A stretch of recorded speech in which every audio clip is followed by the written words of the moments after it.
Happiness is not about waiting for life to be perfect. It's about learning how to smile, grow, and find peace, even when life feels anything but easy.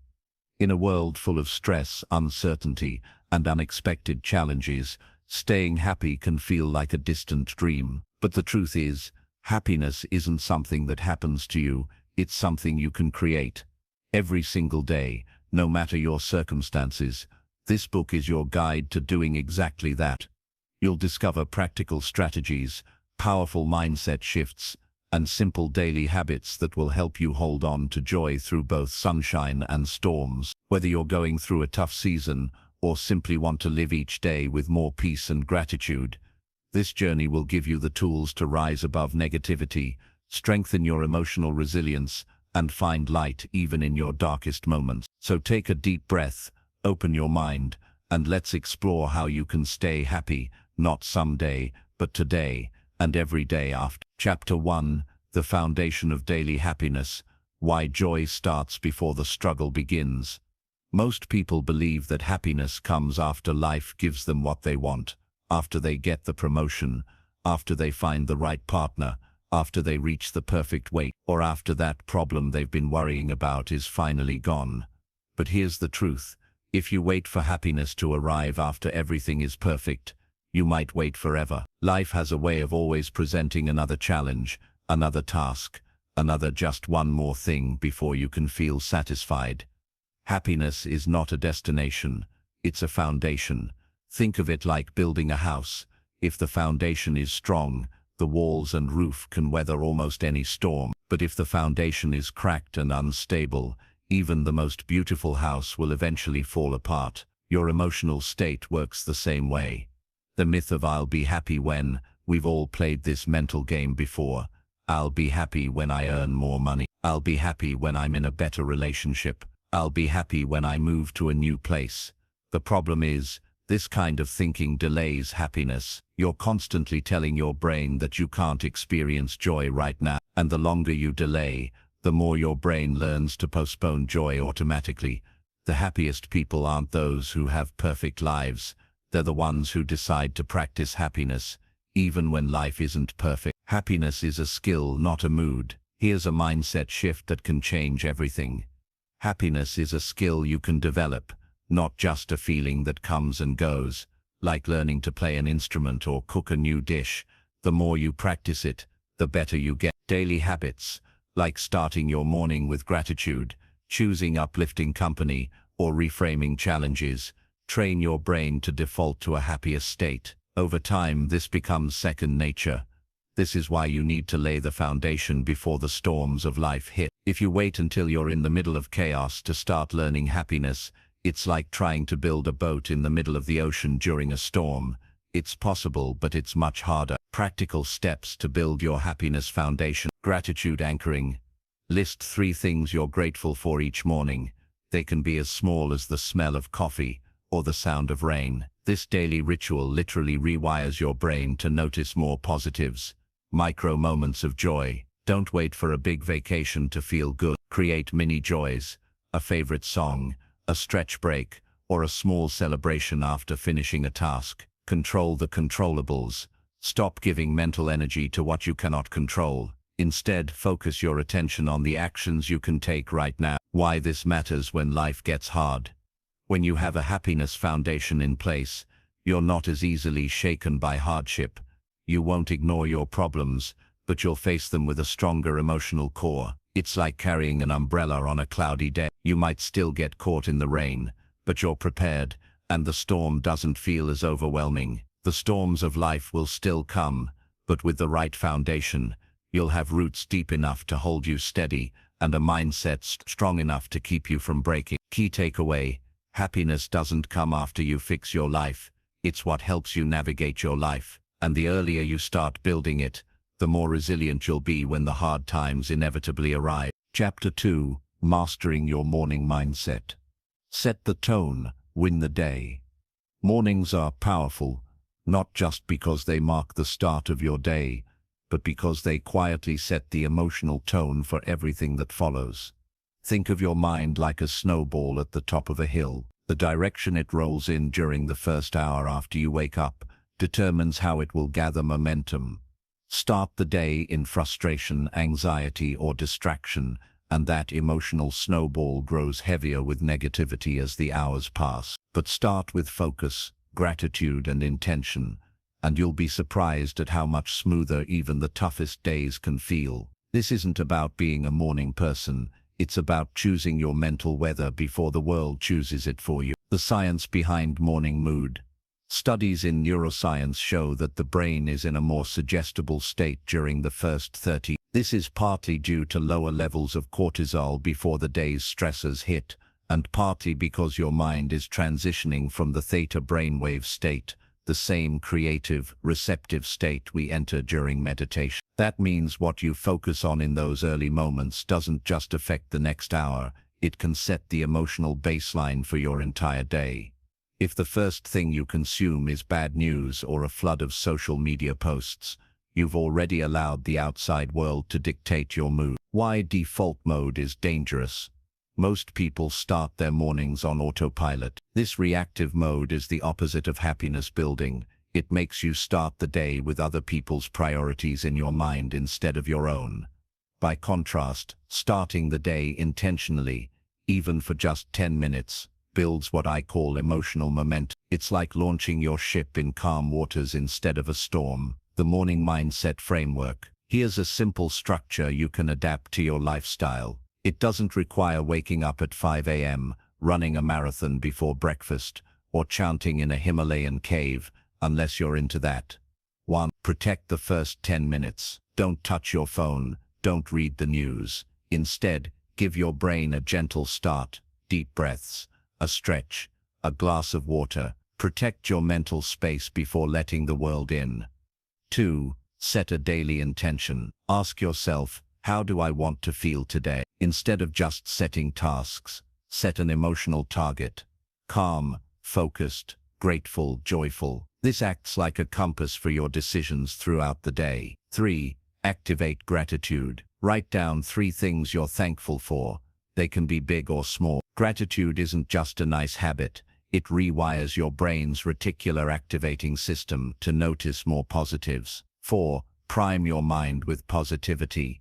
Read, listen to, or watch something uplifting, even just 5 minutes of inspiring audio or a page from a motivating. Feed your mind before the world feeds it junk. 5. Move your body. This doesn't have to be a full workout.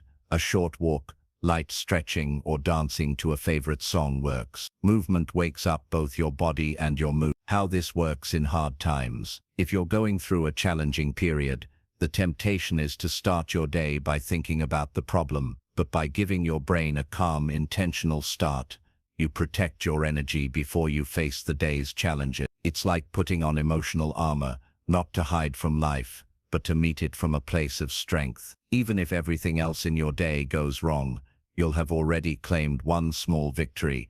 You chose your mood before life had the chance to choose it for you. Key takeaway: your morning mindset isn't just a routine, it's an emotional investment. Protect it, shape it, and you'll carry that strength into every challenge you face. Chapter 3. The Art of Letting Go. Release what you can't control to free your heart. One of the fastest ways to drain your happiness is to cling to things you cannot change. We do it all the time.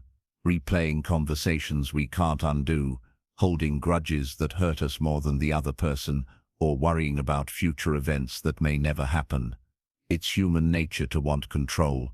Control feels safe. It gives us the illusion that if we just try hard enough, we can make everything go the way we want. But life doesn't work like that. There will always be situations, people, and outcomes that fall outside your influence. The more you try to grip them tightly, the heavier they feel. The more you release them, the lighter you become. Why letting go feels so hard? Your brain is wired to solve problems. From an evolutionary standpoint, constantly scanning for threats kept our ancestors alive. But in modern life, this problem-seeking mode often locks us into stress loops. The mind whispers, if I keep thinking about it, I can fix it. But instead of fixing, you end up exhausting your emotional energy. Letting go doesn't mean you stop caring. It means you stop carrying what isn't yours to carry. The two circles of life. Imagine two circles. The circle of control, the things you can directly influence: your actions, your words, your effort, your attitude. The circle of concern, the things you care about but can't directly control: other people's opinions, the past, the weather, world events. Happiness comes from living inside your circle of control and accepting what's in the circle of concern without letting it steal your peace. When you pour your energy into things you can control, you feel empowered. When you pour it into things you can't, you feel drained. Practical ways to let go. 1. Name the weight. Ask yourself, what exactly am I holding on to? Is it anger, guilt, a specific outcome? Naming it creates clarity and makes it easier to release. 2. Ask the two questions. Can I control this? If yes, what's my next step? If no, how can I release it? This quick mental filter keeps you from wasting energy on the uncontrollable. 3. Shift from why me to what now. Why me keeps you stuck in victim mode. What now puts you in action mode. It turns pain into a starting point for change. 4. Release through action. Letting go isn't always mental.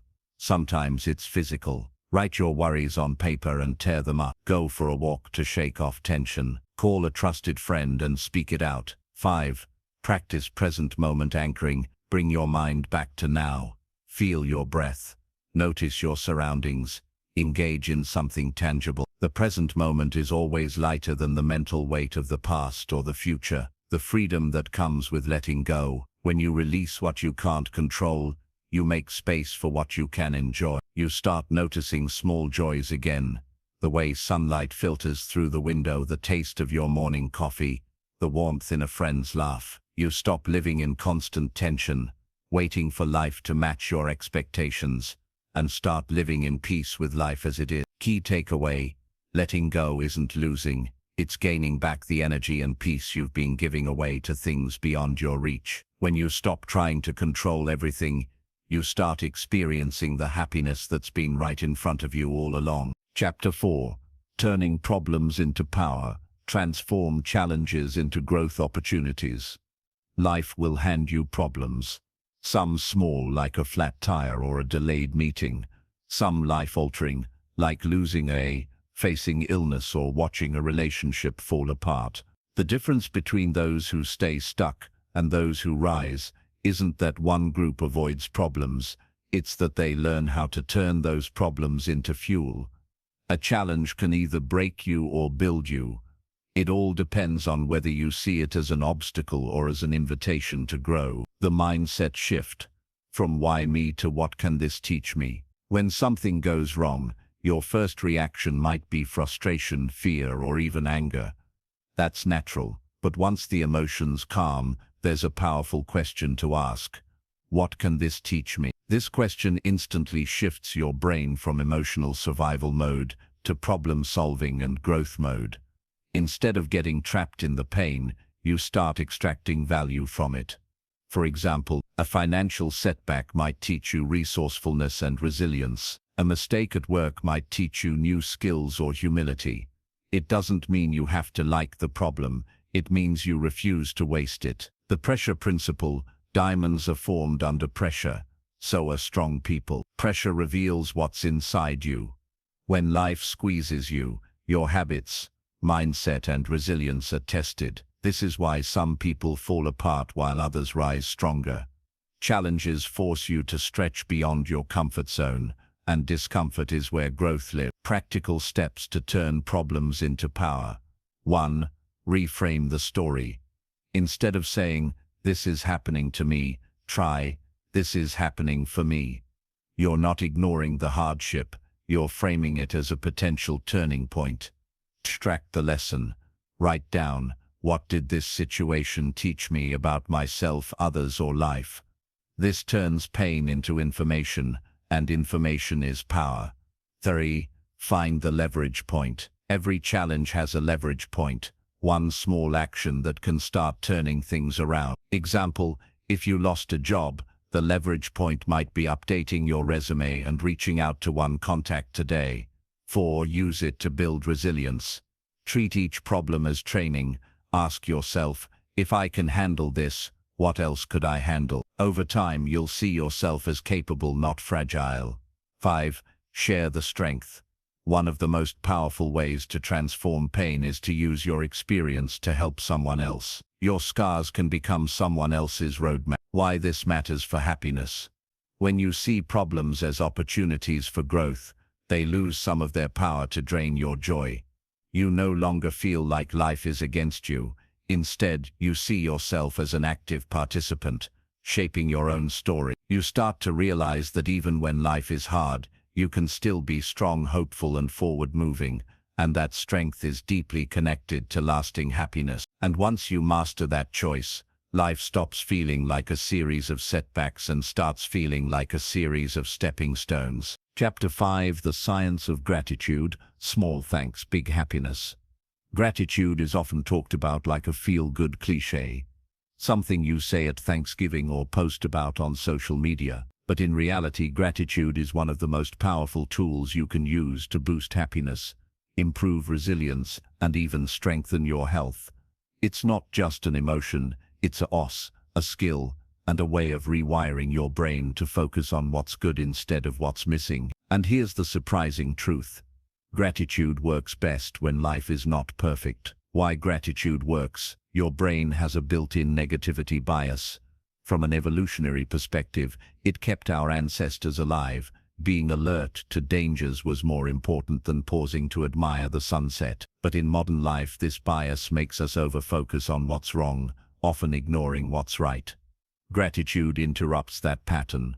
It shifts your mental spotlight from problems to blessings, from scarcity to abundance. The science behind gratitude. Research from the University of California, Berkeley, and Harvard Medical School has found that regular gratitude practice can increase dopamine and serotonin, the brain's feel-good chemicals, reduce stress hormones like cortisol, improve sleep quality, strengthen immune function, boost resilience during difficult times. It's not magic, it's neuroplasticity. By repeatedly focusing on what you appreciate, you literally rewire your brain's default setting toward positivity. Why gratitude feels hard in hard times. When life is painful, gratitude can feel fake or forced. You might think, what do I have to be thankful for right now? But gratitude doesn't mean ignoring pain. It means noticing that even in the middle of pain, there are still things, however small, that are worth appreciating. It might be as simple as, take a hot cup of coffee in the morning, a friend who checks in. In hard times, gratitude isn't about finding perfection, it's about finding anchors. Practical ways to practice gratitude. 1. The 3-item rule. Every morning or evening, list 3 specific things you're grateful for. Specificity matters. Instead of saying, I'm grateful for my family, say, I'm grateful for the way my sister made me laugh today. 2. Gratitude jar. Keep a jar where you drop small notes about good moments. When you're feeling low, read them. It's a visual reminder that there are bright spots, even in hard seasons. 3. Gratitude walk. Take a short walk and mentally list things you appreciate, from the fresh air to the colors around you. This combines movement with positive focus, which boosts the effect. 4. Express it. Don't just feel gratitude, share it. Send a thank you text. Tell someone you appreciate them. Expressed gratitude deepens relationships and magnifies joy. 5. Gratitude before sleep. End your day by recalling the best moment from the last. Going to bed with positive thoughts can improve rest and mood. The gratitude resilience connection. Gratitude is like emotional armor. When life gets tough, it doesn't erase the difficulty, but it keeps your perspective from collapsing. It reminds you that even though something is wrong, not everything is wrong. The more you practice gratitude in the good times, the more naturally it will come to you in the bad times. And when it does, you'll have an emotional anchor to hold on to until the storm passes. Key takeaway: gratitude isn't about ignoring life's problems. It's about refusing to let those problems blind you to the good that still exists. Small thanks really do lead to big happiness. Chapter 6. Choosing joy over fear. How to redirect your thoughts for peace. Fear is a master thief. It doesn't just steal your happiness, It steals your focus, your peace, and your ability to the moment you're in right now. Some fears are loud and obvious, like the fear of losing your job or a medical diagnosis. Others are subtle and quiet. The fear of what people think, the fear of failing, the fear that you're not enough. These quieter fears can be even more dangerous because they run in the background like a slow-draining battery, pulling energy without you realizing it. The truth is, you can't stop fear from knocking at your door, but you can decide whether it moves into your home and takes over your life. Why fear feels so powerful? Fear is part of your survival wiring. Your brain's amygdala, the alarm system, is always scanning for threats. This was great when threats were lions or poisonous plants. In modern life, the threats are often emotional or imagined, but the body reacts as if they're physical. This means that your heart races, your breathing quickens, and your thinking narrows, all because your brain thinks you're in danger when in reality you're just worried about tomorrow's meeting or someone's opinion. Joy, on the other hand, requires openness. It asks you to relax, to trust, and to focus on what's good now. This is why joy and fear can't dominate your mind at the same time. Whichever one you feed becomes stronger. The joy-fear balance. Imagine two wolves inside your mind. One is joy, the other is fear. Every thought you entertain is like a piece of meat thrown to one of them. Feed fear, and it grows louder, hungrier, and harder to ignore. Feed joy, and fear becomes quieter, weaker, and less in control. Choosing joy over fear isn't about pretending fear doesn't exist. It's about deciding which one you will give your attention and energy to. Practical steps to choose joy over fear. 1. Name the fear. Fear is strongest when it's vague. Write down exactly what you're afraid of. Clarity shrinks it. Instead of "I'm afraid of everything going wrong," name it. "I'm afraid I'll fail the project and be judged." 2. Challenge the story. Fear thrives on what-if thinking. Ask yourself, is this fear based on facts or assumptions? What's the most realistic outcome? What would I tell a friend in this situation? 3. Anchor in the present. Fear lives in the future. Joy lives in the now. Use grounding techniques, deep breathing, noticing your senses, or focusing on one small positive detail to pull yourself back into the present. Create a joy ritual. Have a daily activity that sparks joy and reminds you life is bigger than your fears. A walk in nature, listening to music, drawing, cooking. Joy isn't always spontaneous. Sometimes it has to be scheduled. 5. Reframe risk as growth. Fear often signals an area where growth is possible. Instead of avoiding it, ask, what if this challenge is the doorway to something better? Why choosing joy matters in hard times. Fear can make you freeze. Joy makes you move forward. When life is difficult, fear will tell you to pull back, play safe, and expect the worst. But joy gives you the courage to take steps, even small ones, toward a better day. The choice between joy and fear isn't a one-time decision. It's something you make thought by thought, moment by moment. And with practice, choosing joy becomes a reflex. Key takeaway: fear will always be an uninvited guest in your life, but you don't have to serve it dinner. Choose joy instead, not because life is perfect, but because joy gives you the strength to face life when it's not. Chapter 7. The People Factor. Surround yourself with energy that lifts you, no matter how strong, disciplined, or independent you believe you are. The truth is this: the people around you shape your happiness earlier than you realize. We absorb energy, positive or negative, from those we spend the most time with. If you surround yourself with constant complainers, critics, or pessimists, their words and attitudes can seep into your own thinking. If you spend time with encouraging, optimistic, and growth-minded people, their outlook becomes contagious too. In other words, your emotional climate is often a reflection of your social climate. Why relationships affect your happiness. Humans are wired for connection. From the moment we're born, our nervous system responds to the emotional signals of others. Neuroscientists call this emotional contagion, the way feelings, attitudes, and even stress levels can be caught like a cold. That means if you regularly interact with anxious, angry, or bitter people, Your brain may start mirroring those same emotions, even if you were in a good mood beforehand. On the other hand, positive people can lift you without saying a single word. Their presence alone shifts your state. The 3 types of people in your life. To understand how relationships impact you, think of your social circle in 3 categories. Drains. These people sap your energy. They constantly complain, criticize, or focus on the negative. You feel heavy after spending time with them. The goal isn't to cut everyone out who has a bad day. We all have them. The goal is to be intentional about how much energy you invest in each type, protecting your energy without guilt.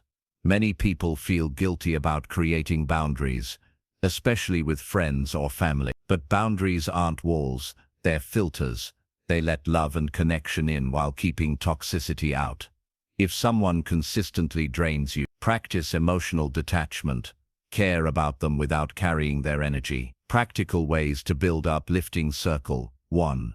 Audit your social inputs. Ask yourself, after spending time with this person, do I feel better, worse, or the same? Track your emotional state for a week and notice patterns. 2. Seek out radiators. Join groups, communities, or activities where positive, motivated people gather.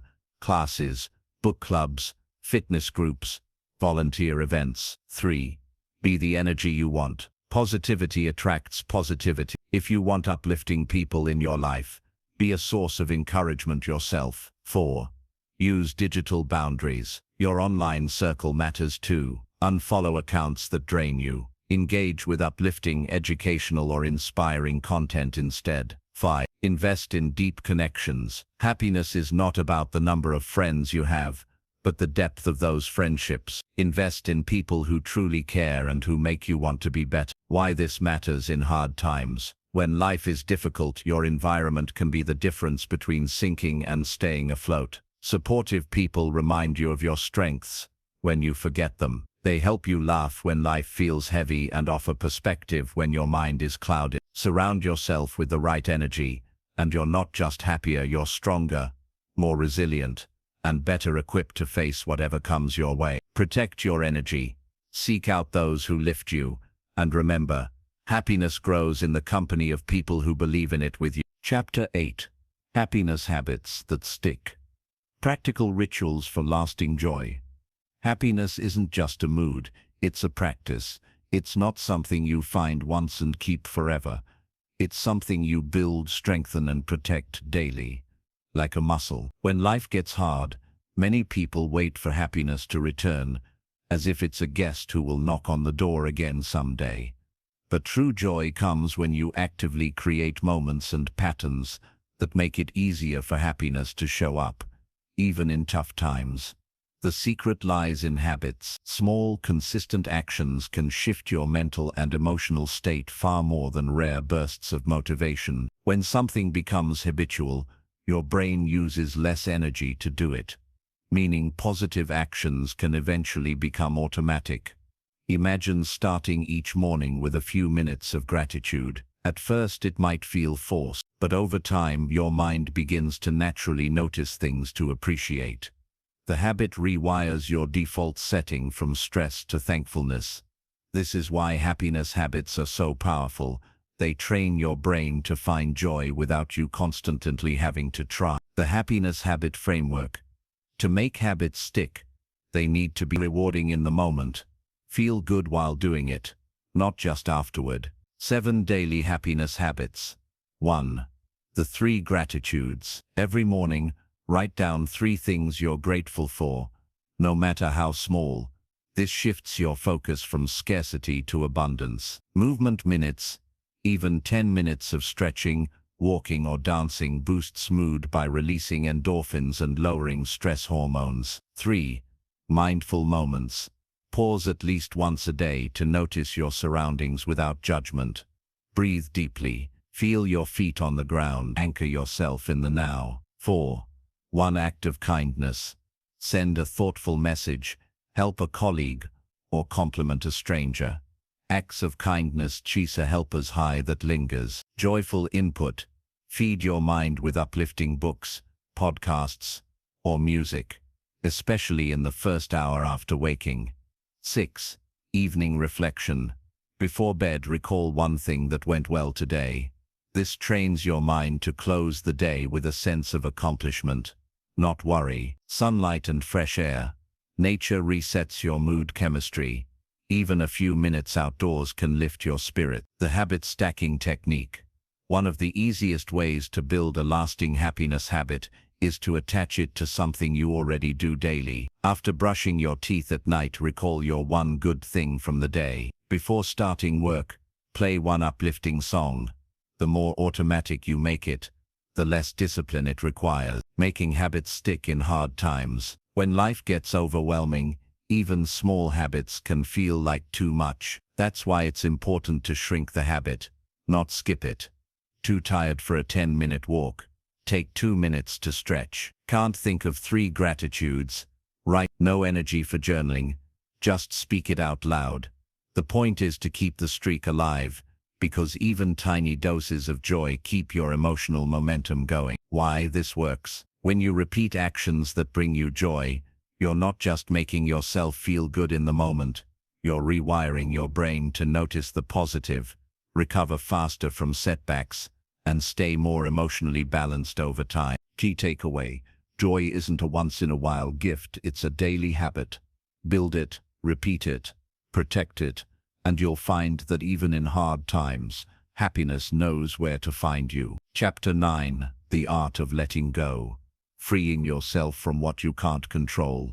One of the fastest ways to lose your happiness is to grip too tightly to things you can't change. We cling to outcomes, to people, to the past, to what should have been, and in doing so we exhaust ourselves trying to fight a current we can't swim against. Letting go doesn't mean giving up. It doesn't mean you stop caring. It means you choose peace over constant struggle. It means you release your need to control every detail so you can focus on what's actually within your power. The burden of holding on.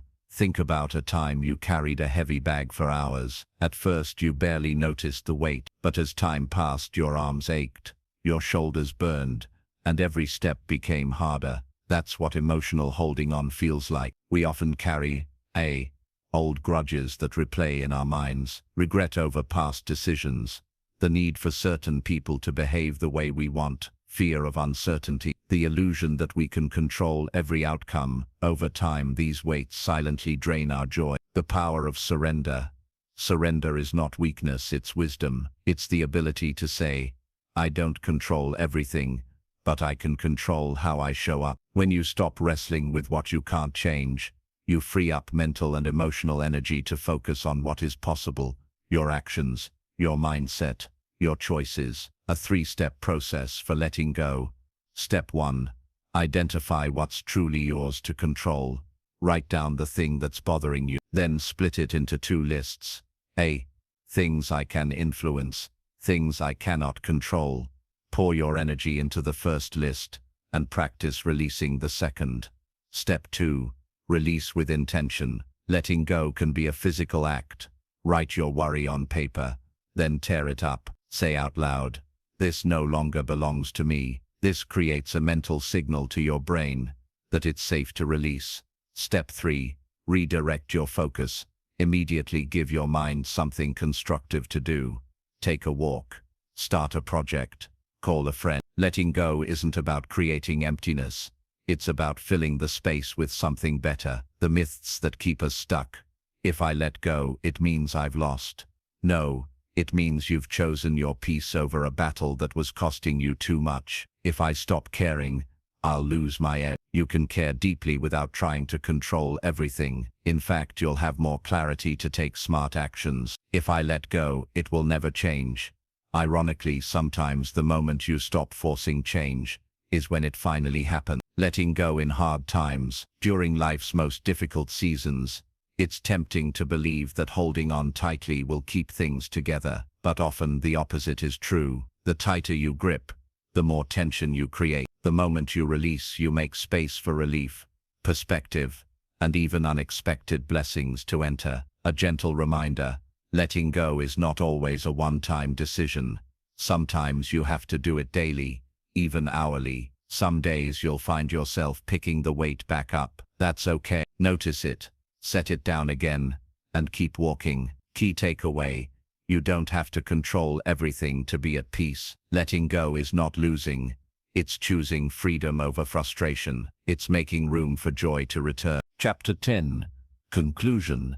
Choosing happiness every day, no matter what. Happiness isn't something that simply happens to us. It's not waiting around the corner of a better day, a bigger paycheck, or someone else's approval. It's a choice we make. Sometimes once, sometimes dozens of times every single day. Over these chapters, we've explored how to cultivate joy not as a fragile mood, but as a resilient way of living. By mastering your mindset and learning to see challenges differently, practicing gratitude even when life feels heavy. By protecting your energy and surrounding yourself with what lifts you up. By building habits that make joy your default setting. By letting go of what you cannot control. These aren't quick fixes. They're lifelong skills. Happiness as a daily practice. Life will keep changing, sometimes in ways we welcome, sometimes in ways we don't. You'll have seasons of smooth sailing, and seasons where you feel like you're fighting to stay afloat. But the question is not, will life get easier? The real question is, will I keep choosing joy, even when it's hard? The beauty of the practices you've learned is that they work in any season. The ripple effect.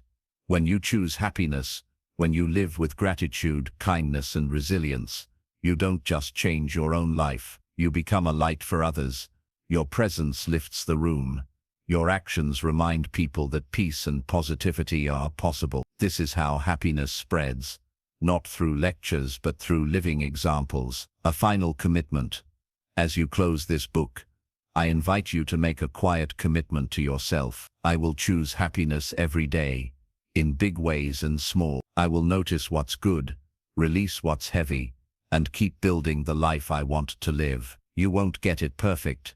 No one does. Some days will test you, but if you return to these principles again and again, happiness won't be something you chase. It will be something you carry. Your next step. Hey friends, if this audiobook has helped you find even a little more joy in your day, don't stop here.